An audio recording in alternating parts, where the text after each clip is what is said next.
नमस्कार विद्यार्थी मित्रांनो, मी अर्जुन दांगड तुमच्या सगळ्यांचं पुन्हा एकदा आपल्या चॅनलवरती स्वागत करतो. आणि आज आपण इंग्रजीचे पॅसेज जो आहे तो सोडवणार आहोत. त्याच्यामध्ये महत्त्वाचे शब्द जे आहेत ते पाठ करणार आहोत आणि त्याच्याबरोबर आपल्याला व्होकॅब्युलरीवरती फोकस करायचं आहे. आपल्याला TCS आणि IBPS मध्ये ज्या प्रकारे क्वेश्चन्स विचारले जातात त्याची जी प्रॅक्टिस आहे त्या संदर्भात हा आपल्याला व्हिडिओ असणार आहे. याच्यामध्ये आपण हा जो पॅसेज आहे तो व्यवस्थितरित्या सॉल्व करणार आहोत. तर सुरुवात करूया.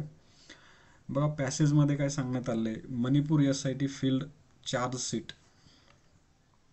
एक मिनिट हा. काय बोललं गेलं इथं, Manipur SIT field charge seat in just 6% of 3023 cases. आता इथं काय सांगण्यात आलंय की मणिपूरच्या संदर्भात जो काही खटला आहे त्याच्यामध्ये जी SIT म्हणजे स्पेशल इन्व्हेस्टिगेशन टीम जी आहे तिनं काय केलं आहे, तर 3023 केसेसपैकी फक्त 6%च केसेसवरती चार्जशीट जी आहे ती काय केली आहे, फाईल केलेली आहे. आता याच्यामध्ये काय काय आहे ते आपण पाहूया. बघा, 19 मंथ्स आफ्टर म्हणजे काय, तर 19 महिन्यापूर्वी इथनिक व्हायलन्स म्हणजेच जातीय हिंसाचार. आता हा शब्द खूप महत्त्वाचा आहे. इथनिक व्हायलन्स म्हणजे काय असतो, तर जातीय हिंसाचार. इरप्टेड म्हणजे काय, तर जातीय हिंसाचाराचा उद्रेक झाला मणिपूरमध्ये. इथनिक व्हायलन्स इरप्टेड म्हणजे जातीय हिंसाचाराचा उद्रेक झाला. कुठे झाला, तर इन मणिपूर म्हणजे मणिपूरमध्ये. आता इन काय आहे, तर हे शब्दयोगी अव्यय असतं.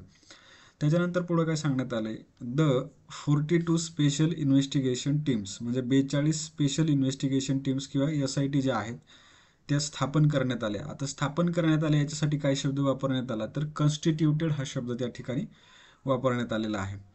त्यानंतर पुढे बघा, बाय म्हणजे च्याद्वारे. द सुप्रीम कोर्ट म्हणजे कोणाच्या द्वारे स्थापन करण्यात आली SIT, तर सुप्रीम कोर्टच्या द्वारे. सुप्रीम कोर्टनं काय केलं आहे, have field charge seat in only 6% of 3023 registered cases. म्हणजे काय, तर एकूण 3023 केसेसपैकी 6% केसेसच्या ज्या आहेत ते चार्ज सीट काय केले आहेत, सुप्रीम कोर्टनं फिल केले आहेत किंवा भरून घेतलेले आहेत. आता या ठिकाणी आपल्याला 3 शब्द आले, कोणकोणते, इथनिक व्हायलन्स, दुसरा म्हणजे कॉन्स्टिट्यूटेड आणि तिसरा म्हणजे इरप्टेड. तर हे शब्द आपल्याला व्यवस्थितरित्या लक्षात ठेवायचे. आता नेक्स्ट पॅराग्राफमध्ये काय बोललं गेलं बघा, अकॉर्डिंग म्हणजे काय, तर according to report access by the Hindu म्हणजे हिंदूच्या रिपोर्टनुसार किंवा हिंदूनं जो काही रिपोर्ट मिळवला की जो काही माहिती मिळवली त्याच्यानुसार, म्हणजे अकॉर्डिंग म्हणजे च्यानुसार. आता अकॉर्डिंगचा अर्थ च्यानुसार लक्षात ठेवायचं तुम्हाला. Charge sheet pertaining to rape, sexual offences against woman. आता परटेनिंग इथं एक शब्द आला बघा, परटेनिंगचा अर्थ काय होतो, तर संबंधित. परटेनिंग म्हणजे काय, तर संबंधित त्याचा अर्थ होतो. पुढे आहे बघा, मग कशाच्या संदर्भामध्ये, रेप, सेक्शुअल ऑफेन्स म्हणजे लैंगिक गुन्हे. त्याच्यानंतर कोणाच्या विरोधामध्ये लैंगिक गुन्हे असतात, तर महिलांच्या विरोधामध्ये किंवा महिलांच्या बाबतीमध्ये लैंगिक शोषण असेल. त्याच्यानंतर आर्सन हा एक शब्द आला बघा इथं. आर्सन म्हणजे काय, तर जाळपोळीच्या संदर्भातल्या ज्या घटना असतात त्याला आर्सन असं म्हटलं जातं. नंतर लूट, murder and other heinous act. आता हिनस ॲक्ट म्हणजे काय, तर घृणित कृत्य. हिनस ॲक्ट कशाला म्हणतात, तर घृणित कृत्य, जे काही घाण कृत्य केलं जातात जमावाकडून, तर त्याला हिनस ॲक्ट म्हटलं जातं. Have been filled only in 192 cases म्हणजे 192 केसेसमध्ये ते काय करण्यात आलेलं आहे, त्याची नोंद घेण्यात आलेली आहे. चला पुढच्या पॅराग्राफमध्ये काय म्हटलंय, the SIT constituted in August 2023 by drawing police officers from across the country. काय सांगण्यात आलं की आपल्या संपूर्ण देशामधून ऑगस्ट 2023मध्ये SIT जी आहे ती स्थापन करण्यात आली. आता इथं आपण अगोदर एक शब्द पाहिला होता, कॉन्स्टिट्यूटेड म्हणजे काय, तर स्थापना करणे किंवा स्थापन करण्यात आलेली गोष्ट एखादी. तर इथे SITच्या संदर्भात तो कॉन्स्टिट्यूटेड शब्द आहे. त्याच्यानंतर ड्रॉविंग म्हणजे काय, तर देशभरातील पोलीस ऑफिसर जे आहेत त्यांचा समावेश त्याच्यामध्ये करण्यात आला. ड्रॉविंग ह्या शब्दाचा अर्थ इथं काय, समाविष्ट करणे असा घ्यायचा आहे. त्यानंतर बघा, had till November 20 arrested 384 persons. म्हणजेच 20 नोव्हेंबरपर्यंत 384 लोकांना काय करण्यात आलं, अटक करण्यात आली. त्याच्यानंतर आयडेंटिफाईड 742 सस्पेक्ट्स म्हणजे काय, तर सस्पेक्ट हा जो शब्द आहे तो आहे संशयित लोकांसाठी वापरला जाणारा शब्द.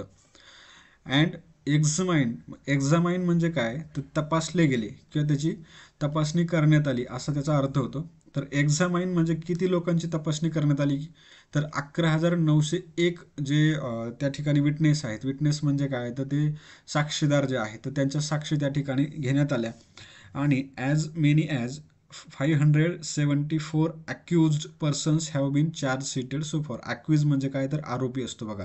अक्यूजचा अर्थ काय होतो आरोपी. हे तुम्ही लक्षात ठेवायचं. तर आता पुढचा शब्द पाहूया पुढच्या पॅरेग्राफमध्ये काय आहे. The SIT also seized 501 weapons looted from police armouries. मग SITनं काय केलेलं आहे सेज म्हणजे काय तर ताब्यात घेणं. हा शब्द काय आहे सेज म्हणजे काय तर ताब्यात घेतला. SITनं काय केले 501 शस्त्र जे आहेत ते ताब्यात घेतली. कोणाकडून ज्या लोकांनी पोलिसांकडून शस्त्र लुटली होती जे आंदोलक होते त्यांच्याकडून आता 501 शस्त्र जे आहेत ते ताब्यात घेण्यात आलेली आहेत. त्याच्यानंतर बघा अँड काय असतं दोन वाक्य जोडण्यासाठी वापरलं जाणारं उभयान्वयी अव्यय असतं. मग अँडच्या नंतर पुढं काय म्हटलंय 13,464 ॲम्युनेशन म्हणजे काय तर दारुगोळा. It was not clear if trial had begun in the cases. हे की नाही जर it was not clear if trial had begun in the cases म्हणजे काय तर हे जर केसेस झाल्या नसत्या किंवा ह्या सुरुवात झाली नसते तर हे क्लिअर झालं नसतं की किती गोष्टी कोणाकडे गेलेल्या आहेत किंवा कोणी कोणी काय काय चोरलेलं आहे किंवा हिसकावलेलं आहे. त्याच्यानंतर बघा the trial is yet to begin in the case of sexual assault of 2 Kuki-Zo woman. आता काय आहे जे कुकी वुमन महिला होत्या कुकीजो महिला ज्या जातीच्या महिला आहेत त्यांचं जे काही नग्नधिंड काढण्यात आली होती तर त्याचा जो प्रकार आहे त्याचं ट्रायल अजूनही काय आहे सुरू व्हायचं बाकी आहे. मग who were paraded naked by a mob on 4 May 2023. काय सांगण्यात आलं की ज्या महिला नग्न त्यांची धिंड काढण्यात आली होती. आता पॅराडेड म्हणजे काय तर परेड काढणं है की नाही परेडेड किंवा पॅराडेड आपण त्याला म्हणू शकतो आणि नेकडचा उघडा असा अर्थ होतो.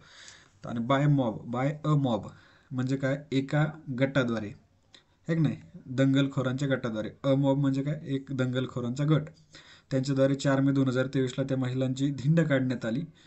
आणि मग पुढे शब्द आला की दो म्हणजे तरीही the central bureau of investigation म्हणजे CBI fill a chargesheet against 6 accused in October 2023. बघा म्हणजे काय सांगितलं जरी 4 मे 2023 त्यांची धिंड काढण्यात आली मात्र त्यांच्या विरुद्ध जो खटला आहे तो कधी भरण्यात आला CBIद्वारे ऑक्टोबर 2023 मध्ये म्हणजे इतका कालावधी त्या ठिकाणी गेला त्यासाठी हा दो शब्द दिलेला आहे बरोबर.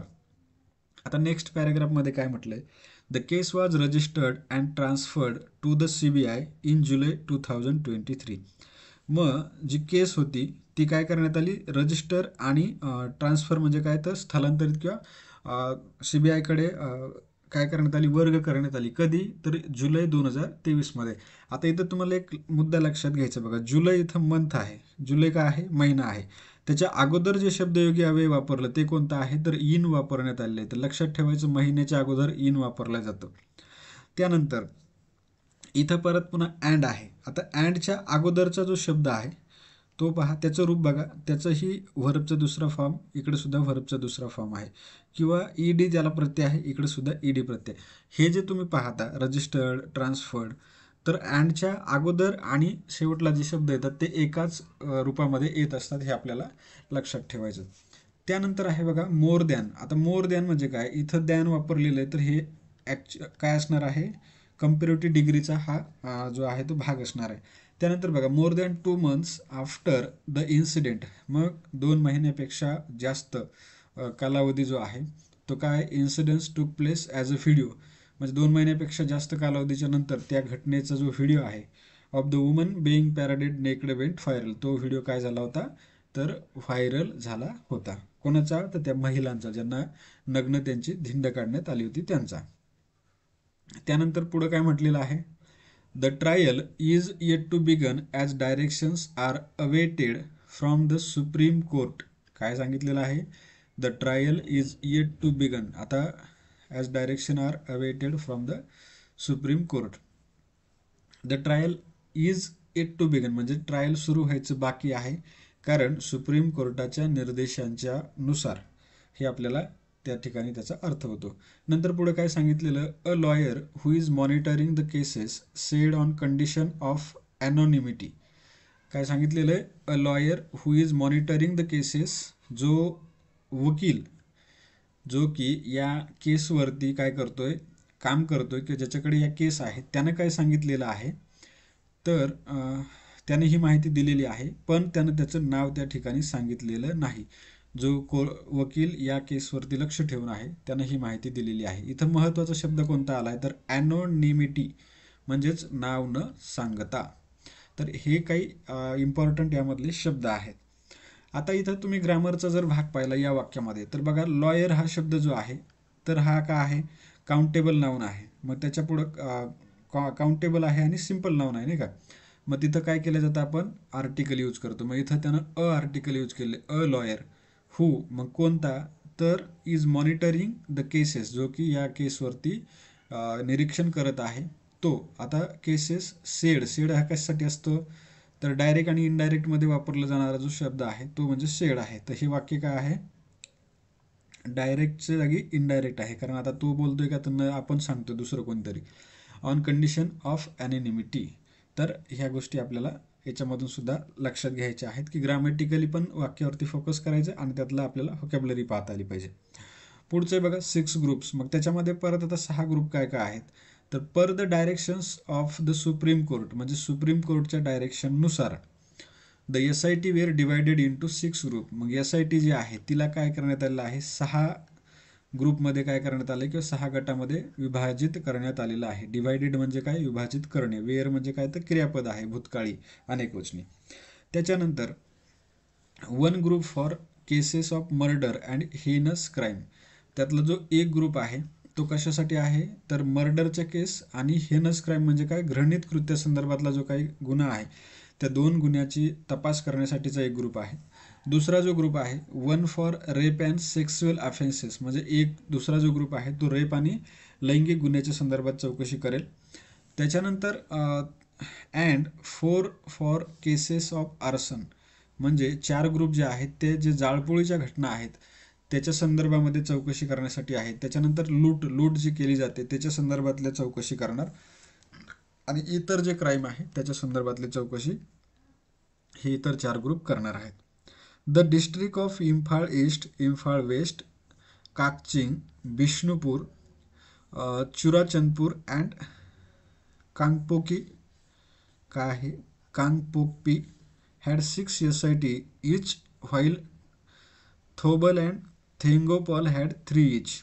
म्हणजे काय सांगितलेलं, हे जे बाकीचे जिल्हे आहेत त्याच्यामध्ये प्रत्येकाला एक एक SIT असं वगैरे दिलेलं आहे, आणि थोबल अँड थेंगपोल जे आहेत तर त्यांना 3 SIT ते तिथे सुद्धा काम करणार आहेत. त्यानंतर द रिपोर्ट स्टेटेड दॅट, आता हा शब्द बघा हा महत्त्वाचा, स्टेटेड. स्टेटेड म्हणजे काय, तर उद्धृत केला, किंवा रिपोर्ट जो आहे तो काय सांगतो, that the 42 SITs were investigating 126 cases of murder. म्हणजे काय, तर 42 SIT ज्या आहेत त्या काय कशाची तपासणी करतात, तर 126 केसेसची त्या तपासणी करतात ज्या की मर्डरशी रिलेटेड आहेत, ऑफ मर्डर म्हणजे च्या संदर्भामध्ये. 9 केसेस म्हणजे 9 केस ज्या आहेत ते सेक्शुअल क्राईमच्या आहेत, इथे सुद्धा ऑफ यूज करण्यात आलेला आहे. अगेन्स्ट वुमन, कोणाच्या विरोधामध्ये, महिलांच्या विरोधात जे काही लैंगिक गुन्हे करण्यात आले त्याच्या संदर्भात. आणि 888 केसेस ऑफ लूट, म्हणजे लूटपाटीच्या ज्या काही केसेस आहेत त्याच्या संदर्भात. आणि आर्सन म्हणजे काय, तर जाळपोळीच्या घटना, आणि अदर प्रॉपर्टी क्राईम्स. तर अशा प्रकारे यामधले काही महत्त्वाचे शब्द आहेत. आता आपण या पॅसेजमध्ये कोणकोणते शब्द पाहिले, तर बघा याच्यामध्ये आपण एक शब्द बघितला, इथनिक व्हायलन्स. इथनिक म्हणजे काय, तर वांशिक लक्षात ठेवायचं, किंवा त्याला जातीय म्हणू शकतो आपण, आणि व्हायलन्स म्हणजे हिंसाचार. ते एकत्रित जर केलं तर याचा अर्थ होतो जातीय हिंसाचार. पुढचा शब्द आपण पाहिला इरप्टेड. आता इरप्टेडचा अर्थ होतो उद्रेक होणे किंवा उद्रेक झाला. नंतर आपण बघितलं होतं कॉन्स्टिट्यूटेड. कॉन्स्टिट्यूटेडचा अर्थ होतो स्थापन करण्यात आलं किंवा स्थापन करण्यात आलं. त्यानंतर आहे पर्टेनिंग. आता पर्टेनिंग या शब्दाचा अर्थ काय आहे, तर संबंधित असा त्याचा अर्थ आहे. नंतर आपण बघितलं होतं बघा आर्सन. आर्सन या शब्दाचा अर्थ काय होतो, तर जाळपोळच्या ज्या घटना आहेत किंवा जाळपोळ करणं त्याला आर्सन असा शब्द आहे. नंतर आपण काय पाहिला तर हिनस ॲक्ट नावाचा शब्द पाहिला आपण. काय? Heinous act. आता हिनस ॲक्टचा अर्थ काय होतो तर घृणित कृत्य असा त्याचा अर्थ होतो. पुढचा शब्द होता आपला सस्पेक्ट्स. सस्पेक्ट हा शब्द संशयित व्यक्तीसाठी वापरला जातो. कोणासाठी वापरला जातो? संशयित व्यक्तीसाठी. आणि दो शब्द जो आहे त्याचा अर्थ होतो तरीही किंवा तरीसुद्धा. आणि शेवटचा आपला शब्द होता ॲनोनेमिटी. ॲनोनेमिटी म्हणजेच काय तर नाव न सांगता, याला आपण ॲनोनेमिटी असं म्हणतो. तर अशा प्रकारे हे आपले काही महत्त्वाचे व्होकॅब्युलरीचा आपला पार्ट होता जो आज आपण पाहिला. अशा प्रकारे आपल्याला व्होकॅब्युलरी जी आहे ती कंप्लीट करायची आहे. आणि जर आपण रोज अशा प्रकारे सराव करत गेलो तर आपल्याला येणाऱ्या परीक्षेमध्ये व्होकॅब्युलरीचा चांगल्या प्रकारे फायदा होणार आहे. त्यामुळे कंटिन्युअसली पाहत राहा. या ज्या PDF आहेत ह्या देखील तुम्हाला आपल्या current affair by Arjun Dangat नावाचं टेलिग्राम चॅनल आहे, तिथे मी ते अपलोड करेल. तिथनं तुम्ही त्या रोज बघून वाचू शकता आणि व्हिडिओजसुद्धा पाहू शकता. तसंच तुमच्या मित्रांना शेअर करा. जसं मला पॉसिबल होईल तसं मी व्हिडिओज टाकेल, कारण सध्या माझं आता नोकरीचं काम जे आहे ते जवळपास होत आलेलं आहे. आता जॉईनिंग जर झाली तर मला जसं वेळ मिळेल तशा पद्धतीने मी तुम्हाला शिकवण्याचा प्रयत्न करेल. तर या ठिकाणी आपण थांबूया आणि भेटूया नेक्स्ट व्हिडिओमध्ये. तोपर्यंत अभ्यास करा आणि काळजी घ्या. जय हिंद, जय महाराष्ट्र.